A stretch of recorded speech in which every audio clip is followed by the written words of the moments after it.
expect him to have when he come over with this team. So we'll see what sort of flexibility he has here. I know that Immortals did run, buff up the Hecarim composition with Senna and Seraphine, so that is still on the table if they wanted to opt for a different jungle champion to try and buff up with her. But with the Camille lock-in, your mind immediately goes to Galio and the like here for combination plays. Yeah.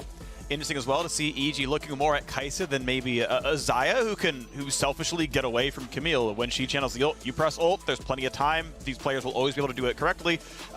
Kaisa does have fewer escape opportunities. Insanity may well go to Galio, and you can't ult out of the Hex tech. Like, you're stuck there. So you gotta be careful a little bit, but if that's the team does well, obviously you can be fine. If the team can peel, or you're powerful enough to win the fights anyway, then it can come out okay. Either way though, Graves gonna be the hover, and we'll see what EG locks in.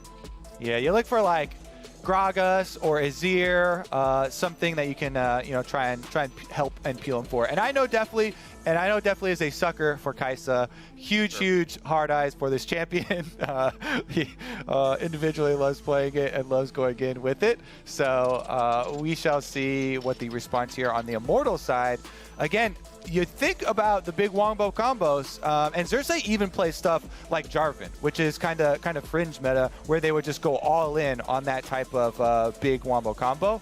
Doesn't look like it's going to be the case in this game. They do lock in the jungle AP for the AP threat here. I do also like Lillia setups for it. If you can hit the seed, then you can get easy sleeps into Wombo combo setups, which is just as effective.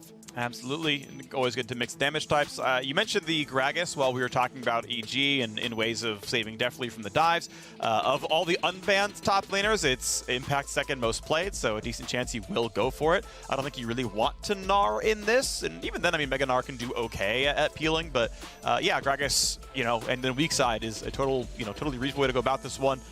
Rell locked in, obviously, she is outstanding as well, so Immortals have a lot of power in a lot of places, and they're going to bodyguard with Alistar instead, maybe.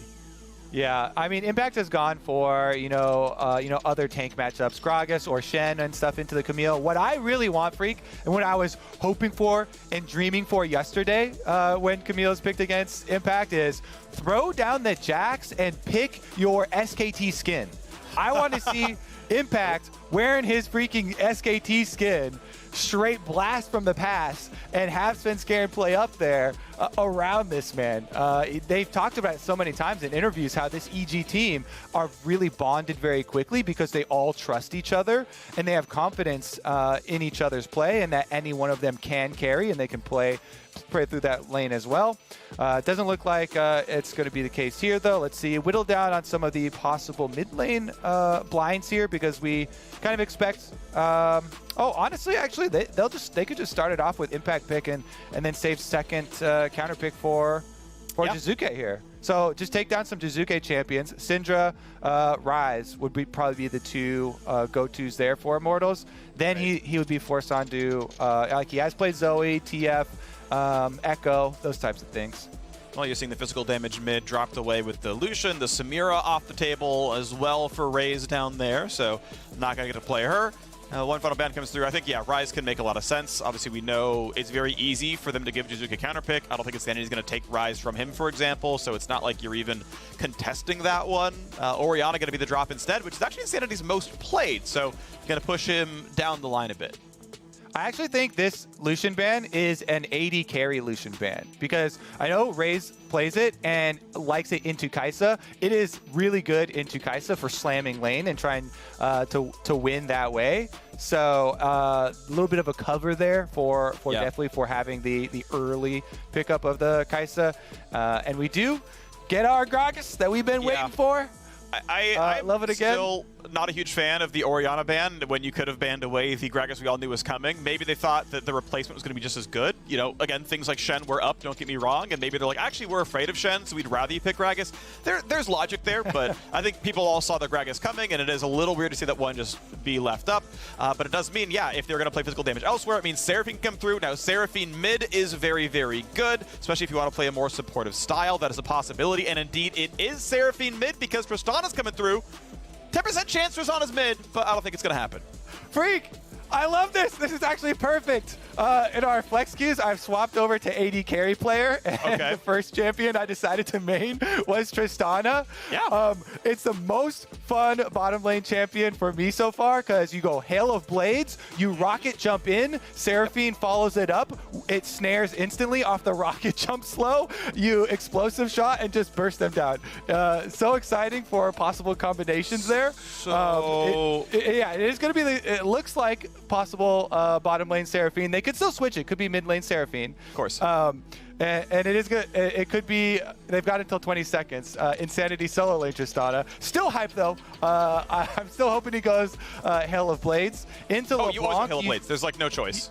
Yeah, into LeBlanc, you have to be a little bit more careful, but Tristana's got multiple outs, you know, for the all-ins there. So that also does make sense.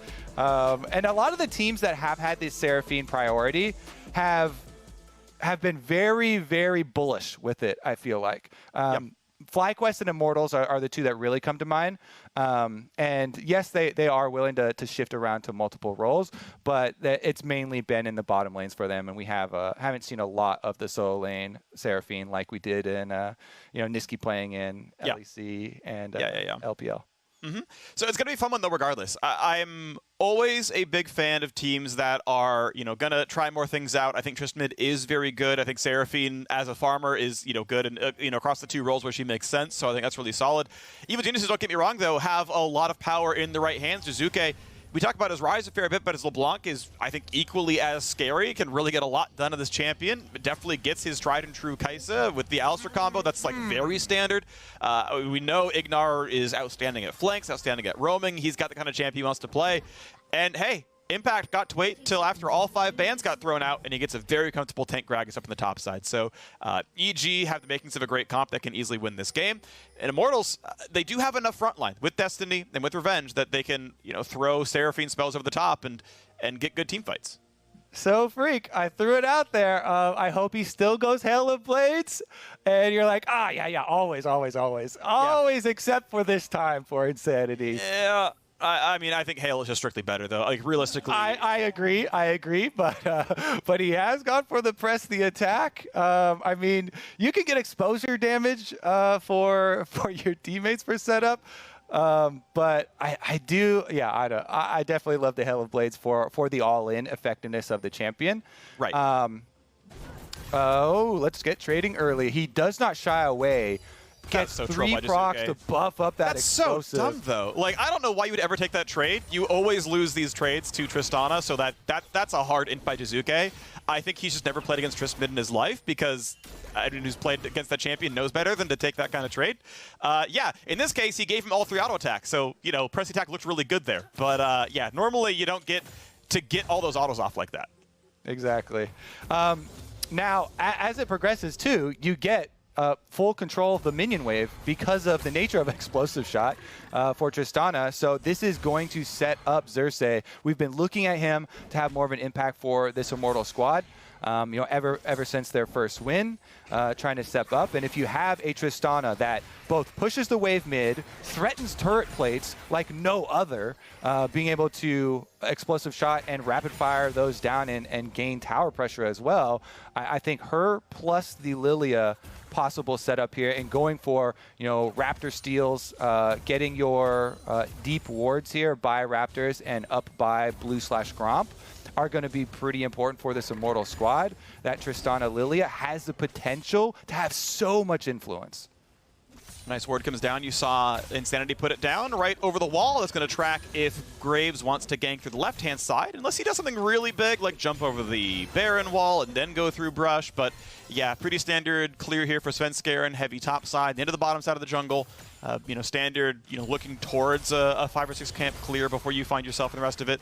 Revenge finds his backflip, gets a couple of shots in, but doesn't get a lot out of the shield overall. Impact managed to land the stun before the magic damage shield came across, so an okay trade. A big wave ready to be claimed. I don't know if Revenge can deny almost any of it, but Xerxe is here, and Impact's at 350 health, so theoretically can be a dive. Graves is nowhere nearby, and here's the TP. This is the play. Who's going to pull aggro? How's it going to go? Waiting for the attacks to come in. They're going to have Tristana come across. It's got Revenge with the aggro. He's got to kite away, flash to make sure, and First Blood comes through to Insanity.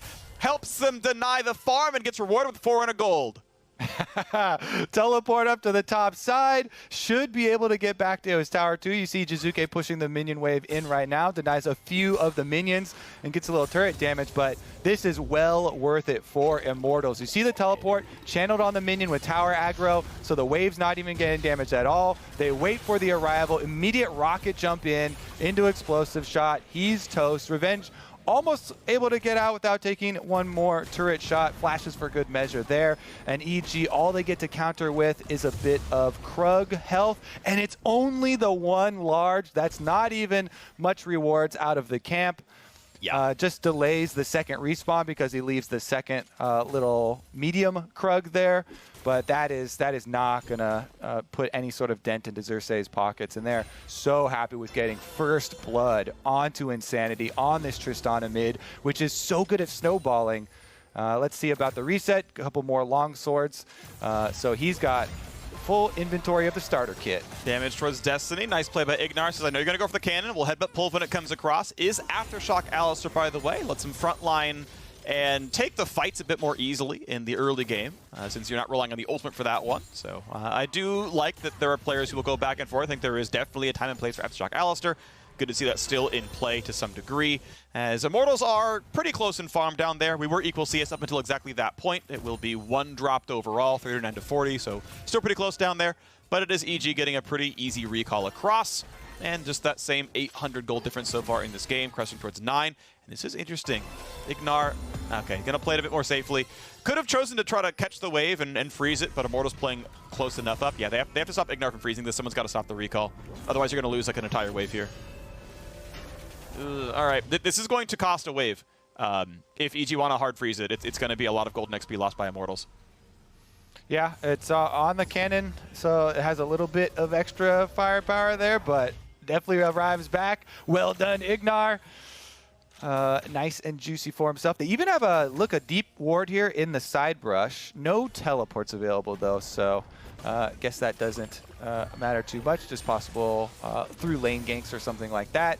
Revenge though on the top side. The investment of the teleport from Insanity up there and early dive from Xerxe denying impact that wave was a significant amount of experience in addition to getting the gold bonus. And when you set up Camille for early leads, even if she doesn't get the kill credit, it can have a rippling effect through the rest of the map here because she does go for picks and roam so well with hookshot ultimate combination. Svenskeren, though, going to pop over the back of the dragon and clear out the rest of that vision before it gets started. And not going to find the rest of it there. Destiny, yeah, one of the big things that happens is if you want to run fast, you got to be in horsey form first, which means you have the skill shot for the crowd control. If you're starting like this, then you can jump to the horse and then you get to fling backwards. But now, speaking of flings backwards, big damage towards Raes, and Ignar has to now run away. But be careful because you are a level 4 Alistar and Aftershock is down. Flash and Ignite are gone. Raes only burned the heal. That's a positive play for Immortals there as they can heal back up, no problem with just the sustain tools. So far, so good. We'll call it Jiizuke has some pretty solid farm. I got to back as well for some Sork shoes now. Aren't seeing too much done mid lane just yet. No turret plates taken despite the gold injection towards Insanity. So haven't seen too much come through to the Tristana yet. I think that was pretty risky from Ignar too, because Revenge's teleport was only a few seconds off cooldown. And I guess they have it timed exactly, but starting off a skirmish like that, committing in the river could be very, very dangerous for them for the duration of Impact's cooldown right now on his teleport. Can't join at all. Yes, Gragas does have good waves if he has enough mana of interrupting a teleport. Revenge would have to back way off the minion wave to go get it off and make a bottom play because of the ultimate, but it is very dangerous for EG to try and play around bottom half of the map right now. So Svenskeren goes top side instead. See if it will pay off at all. He's definitely not spotted while doing this. It gives Impact the ability to go fight this control ward, and they know he's in that brush. They absolutely know he's there, so this is going to be the combo. Ult. Blind ult. Blind ult. Hello? Wait, what? I feel like you just take that play. On arrival, then no. Okay. I mean, at this point now, they can be afraid of Lillia or something, but I don't know why you don't just take that play. Like you just smoke screen the brush or something. I feel like you just do it, but okay. They've been him long enough. Like at this point, like okay, then he hook shots away. That feels like a missed opportunity. That Yeah, really feels like a missed opportunity. Revenge going to escape. He didn't even know how dangerous it was. But the recall goes off, gets the full reset here, teleports back. So they also kind of bridge that gap of bottom lane teleport discrepancy. Okay, yeah. End of the day, it's going to be all right there. And quick trade. And that is so that trade right there. Like, that is what I expect these mid lane fights to be like, where Insanity really only gets one auto attack off. But hold on, there's a 2-on-2 top side. Great ult to immune the ult to the flash Q forward into double sleep. This is probably going to be a double kill. I don't know how you're going to get out here. Svenskeren flashes away, is running for his life. But guess what? Lillia is faster. Watch out, Eep, you're going down. 2 kills top side. Immortals striking strong. All right, Xerxe will come make the play on top side. He's just off to a bunch of extra gold here. Double kills picked up. Immortals. All right, let's take a look at how it actually started out. Did he get... Yeah, he was just trailing through. They didn't see him. He was just outside of the fog of war. So when he goes to help him push in the wave, Svenskeren was just trying to help Impact get this wave in. They actually, with the Gragas ultimate, Revenge dodges it because he still has Hextech Ultimatum, jumps up into the air. They turn it around. Perfect timing here. I like that from Xerxe, trying to take advantage of the wave in the state right in front of Revenge's turret. This is kind of a rippling effect of the lack of play last time for EG, not being able to get it in. And then Xerxe comes to punish them for it. Really good timing there and reading it for Revenge. All right, Insanity, the chance at a turret plate, and might have used E to push the wave in with Demolish, though, but at least grab a single turret plate, so that's going to feel okay. But yeah, Jiizuke doesn't have the health to trade back, so E auto. And yeah, in a trade that short, even Halo Blades won't save you. But in any time where Jiizuke actually tries to fight and deal damage to Trist, that's where Halo Blades gives you the 3 autos and it gives you the gigantic chunk. Like that kind of situation where you can try to get some damage across. End of the day, not going to be a huge determinant of this game, but it would have given him a little bit more pressure. He's picking a more team fight focused rune where he is going to get more damage on front line. You know, a Gragas or an Alistar where he's hitting more than just the 3 autos.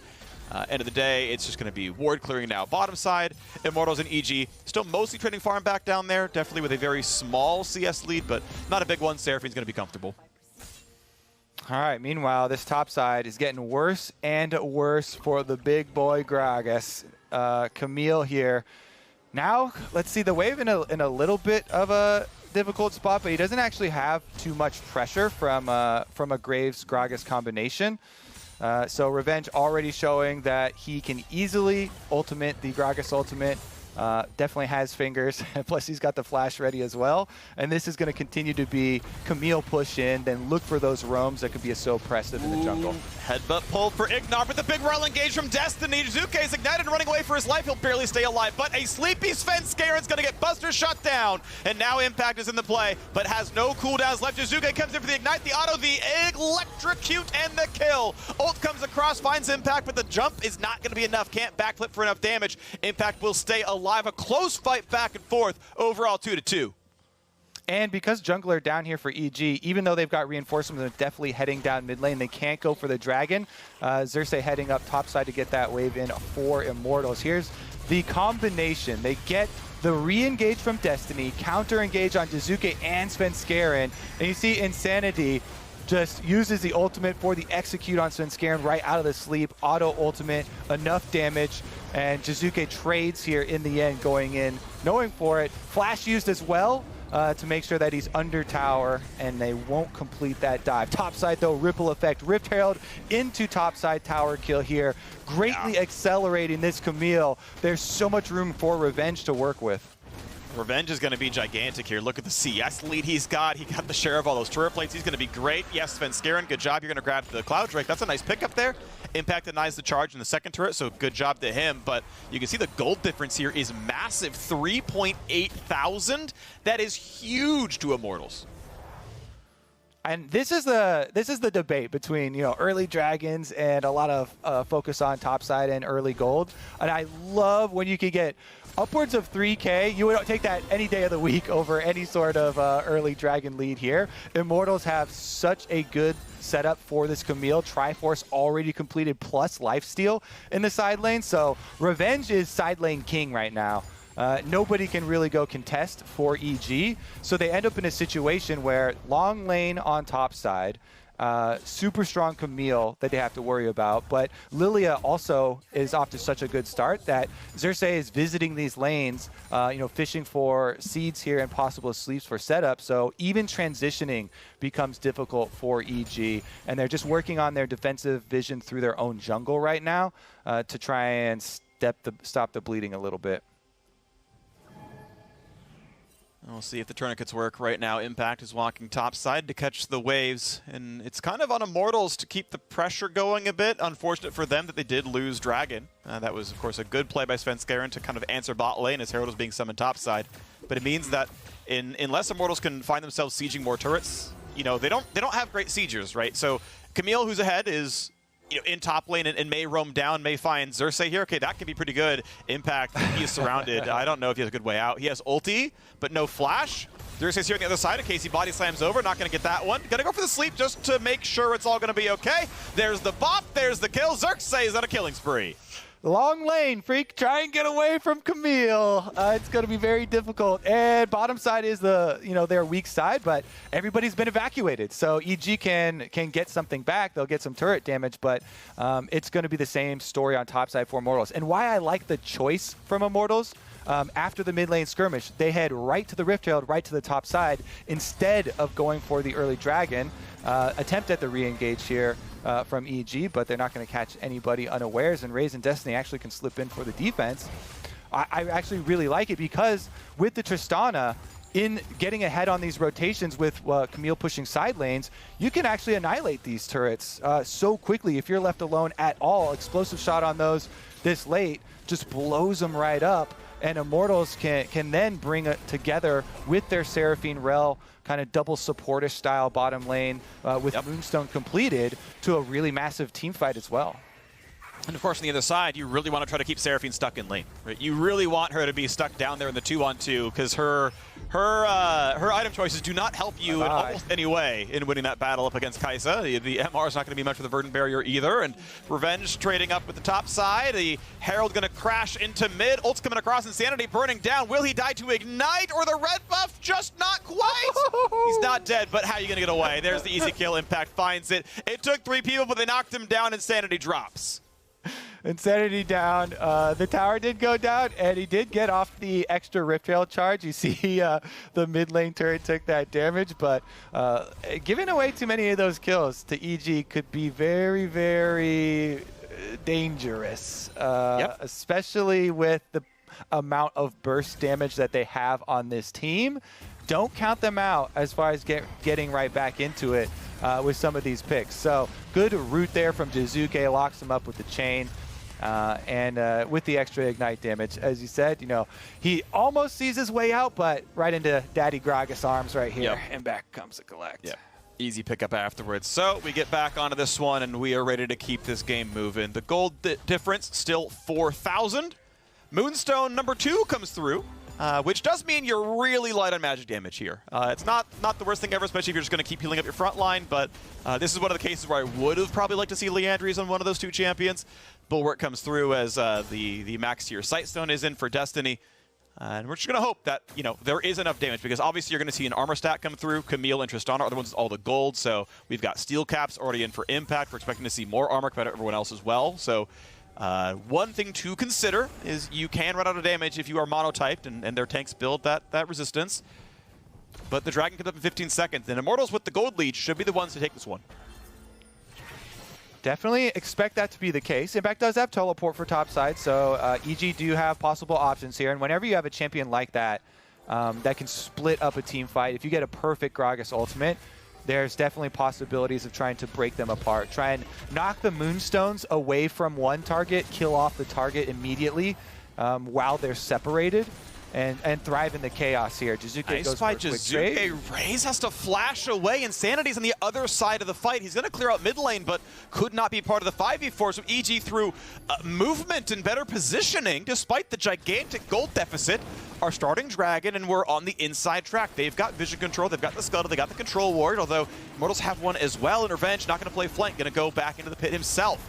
5-on-5 right in front. Alistar looking for the flank, but he's not going to be there quite in time. Spike Fight got to come across. Well done to Svenskeren. And the fight's going to continue. Here comes the dive in for Destiny. The re-engage going to come across. It's one already to Tristana. Asleep is the Gragas. The re-engage could look good, and it's time for the healing. The double Moonstone Renewer to get them all just topped off, and it's time for EG to run away. They get a dragon, but at what cost? They're going to lose at least 2 kills, at least 3 now. Jiizuke on a rough spot as well, will stay down to the bottom side, but Alistar is going to be surrounded. They will claim kill number 4. You take those every single time. There's no Baron to kill, but there is a Jiizuke, and this is going to be pretty easy for revenge. There's the backflip. There's a ton of damage. You're right in front of Xerxe, and look at that. The Bud Light Ace for Immortals. Look at the 3-1 EG.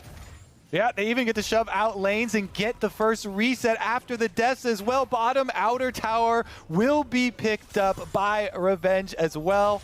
On the next wave, he does have the Trinity Force, so plenty of attack speed. Plus, he just melts turrets with the Trinity. Oh, no, he's not sticking around for it. All right, fine. Go for the reset. It's fine. You guys are swimming in gold already. Look at the bounties rack up here for Immortals. I think the play is really heavily a Baron setup at this point. I mean, you look at the fact that you have ulti on Tristana. It's one of the best anti-jungle tools really out there because you can kind of just be in range of DPSing Baron. And if you see Svenskeren, you just like jump Buster Shot and he's out and you can finish the smite. All right, Rell Seraphine. Rell Seraphine team fights, Phreak. What an engage there. Destiny goes in, gets the CC combination. Raes fires off his ultimate over the top, range extended. And from them, it's kind of scatter for EG because you're broken by too many good AoE teamfight ultis. Lillia Sleep follows it up.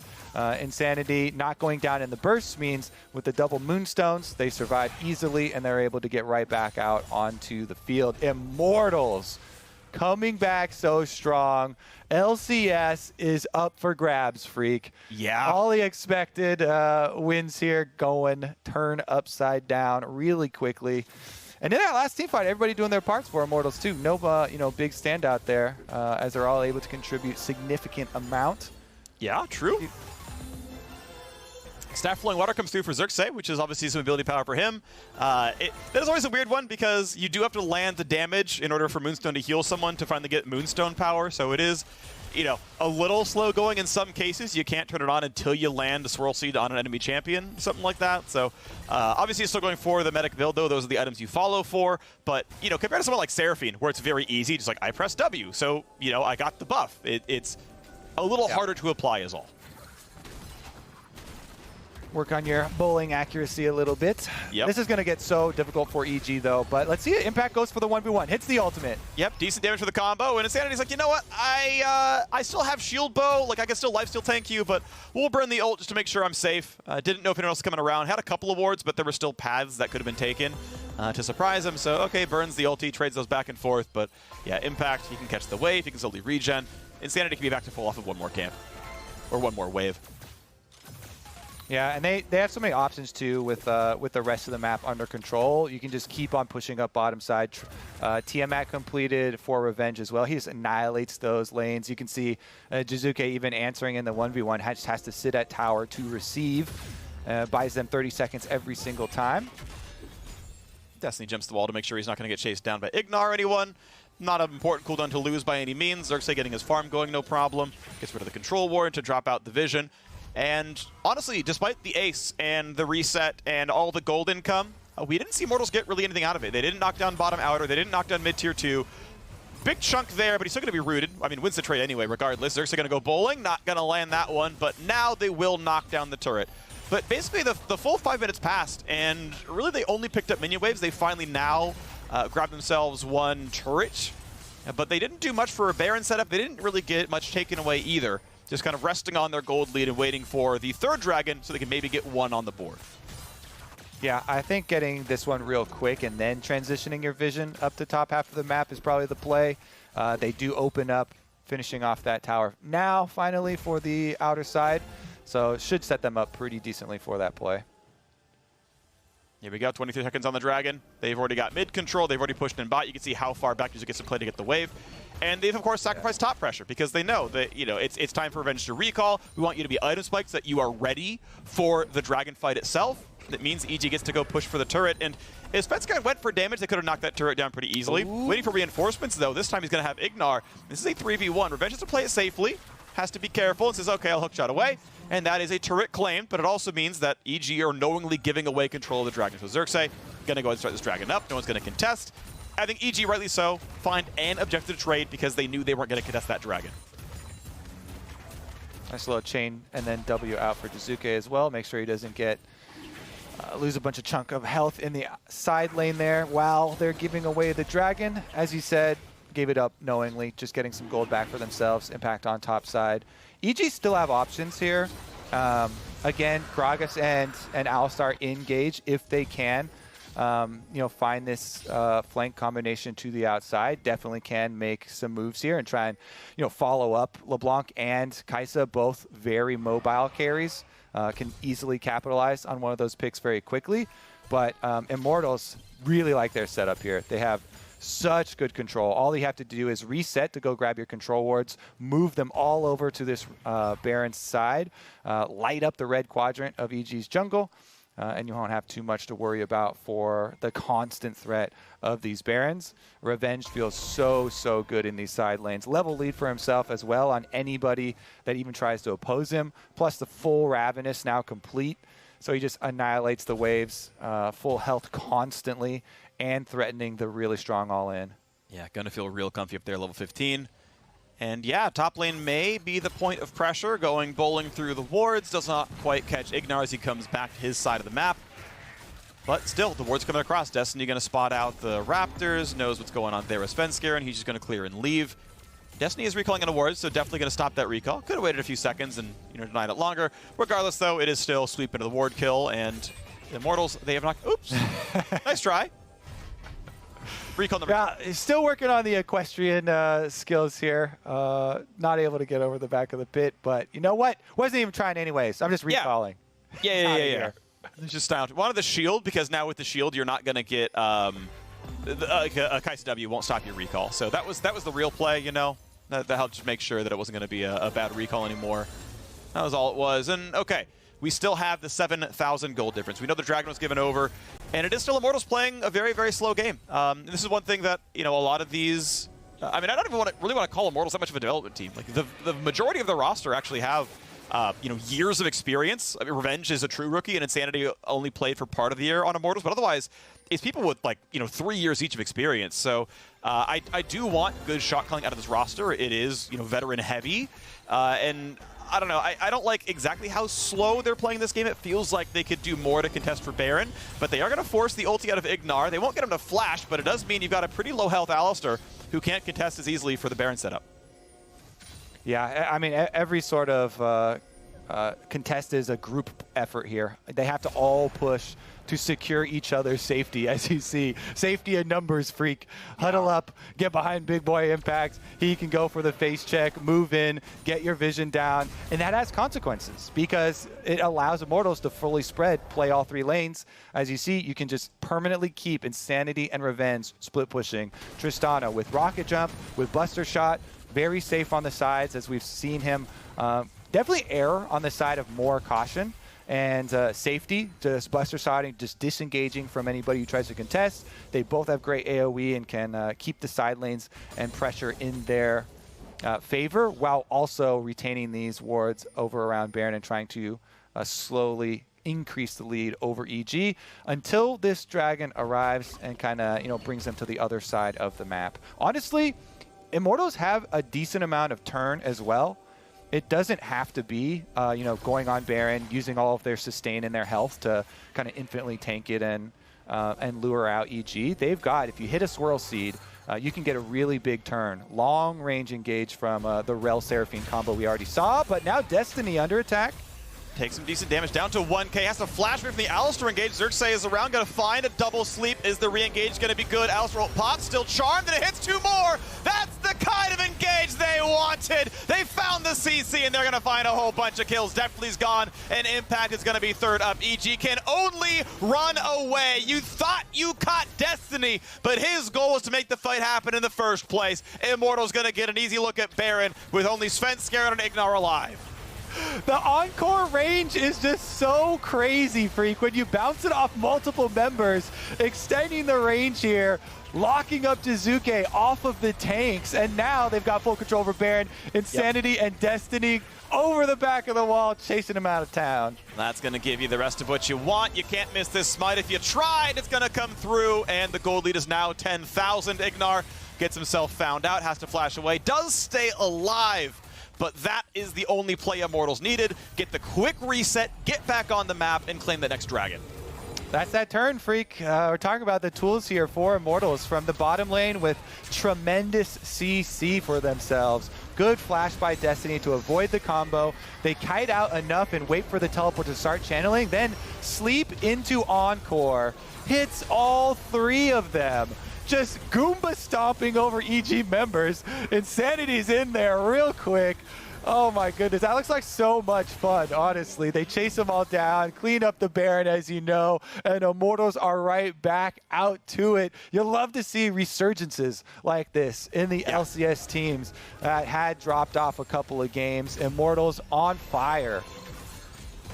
So this is kind of incredible. I mean, they've you know, their first win was up against Team Liquid. That was a big lane kingdom by Revenge leading the charge. But, I mean, they were close in gold the whole time. They had to still kind of make it happen at 20+. Here against Evil Genius is another outstanding team. I mean, they just beat Cloud9 yesterday.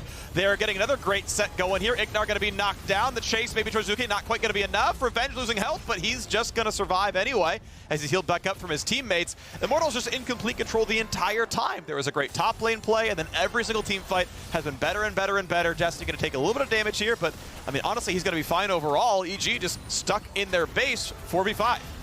They've got Rell ultimate still for Immortals as well. Destiny could look for it. They're going to knock down the turret. The flash, the chase down for Revenge, finds the kill on the Svenskeren with the shield already gone. There goes Destiny in, finding the knockback, finding the stun, and now that's going to be another kill picked up, 3-0. They can just end the game right now. Revenge will be dying, but Deftly is pretty much left alone. Ignar's here, but it's a 4 versus 2 for Immortals to end the game, and they never let go of this one. The Dragons weren't important. It was getting to the team fights, getting to 3 items, and the mid Tristana, the supports to make sure the solo lanes could do the work, and the comp worked beautifully. Immortals gonna find themselves their second win of the LCS split against another top team. Beautifully done. You would love to see them consistently play at this level. Xerxe goes up top to counter with the 2v2, gets Revenge an early lead. They also have the mid Tristana roaming up. Insanity is hyped. Love the pick, love the play from him all game long, playing those side lanes as well, knocking down the turrets, and Immortals move up to 2 and 3, joining the middle of the pack.